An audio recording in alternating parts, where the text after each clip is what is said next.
नमस्कार, माझं नाव श्रीकांत गुरव. मी as a salesman म्हणून काम करतोय ट्रेडिशनल मार्केटमध्ये.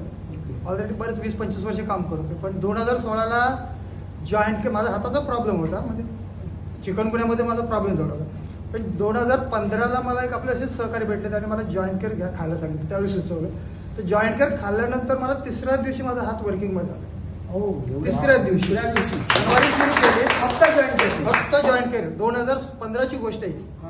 त्याच्यानंतर कंटिन्यू मी प्रोडक्ट खात होतो. माझ्या घरी 2 मुलींना एमसीचा प्रॉब्लेम होता, तो आपला वेलनेसचा प्रॉब्लेम सॉल्व्ह झाला.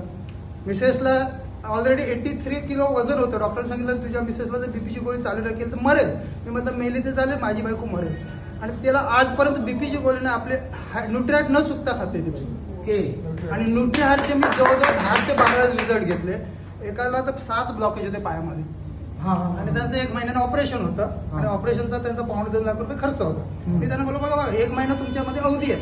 जर तुम्हाला ह्या 434 रुपयाने जर गुण आला, 434 रुपयाने तुमचा जर प्रॉब्लेम सॉल्व्ह होत असेल तर तुम्ही खर्च करा. आणि तसंच झालं. 434 रुपयाने त्यांचा ब्लॉकेज होते ते क्लिअर झाले आणि ऑपरेशन त्यांचं कॅन्सल झालं. आणि त्याच्यानंतर आता रिझल्ट जे सांगितले ना, जवळजवळ 35 ते 40 रिझल्ट आहेत. आता एवढं का मी ते शेअर करू शकत नाही, पण प्रोडक्ट बद्दल जबरदस्त प्रोडक्ट आहे. फक्त खाणं कंटिन्यू खाणं आहे. ओके. जो कोणी द्या, ज्या कोणाला तुम्ही सजेस्ट करा, ज्या कोणाला द्या.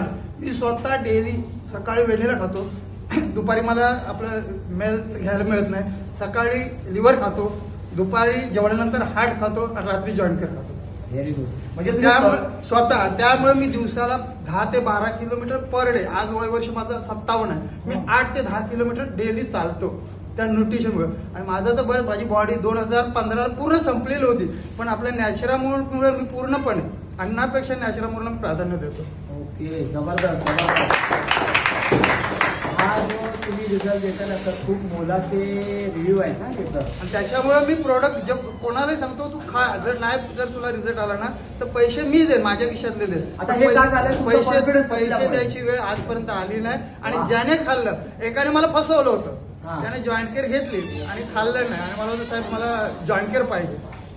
पहिली जॉईंट केअर त्याने मी खाल्ली नाही. पण मला दुसरी तुम्हाला का पाहिजे तर नाही आणतं समज. आणि त्याने पहिल्या जॉईंट केअर उधारी त्याला आपण देतो, ते पैसे पण दिले नाहीत आजपर्यंत. ओके, मग आपण उधारी द्यायचं नाही. त्यावेळी मी त्यावेळेस त्याने खाल्ले. मला लक्षात आलं की ह्या माणसाने आपला फसवतो, त्याला रिझल्ट आला, आपल्याशी गेम करतो. म्हणजे त्याला परत त्याला नाही खाल्लं तर चालेल, तुझ्यासाठी नेटचे प्रोडक्ट खाण्याचे लायक नाही. बरोबर, म्हणजे उधारी देऊ नये हा तुमचा एक मेसेज आहे. त्यामुळे आपण कोणाला सांगतो ना आपल्या जवळच असतो म्हणून घे बाबा खा, जबरदस्ती करायची, जबरदस्ती खा म्हणून करायची, पण त्याच्या पैशाने खायला द्यायचे. Very good. तर खूप मोलाचा सल्ला आहे तुमचा.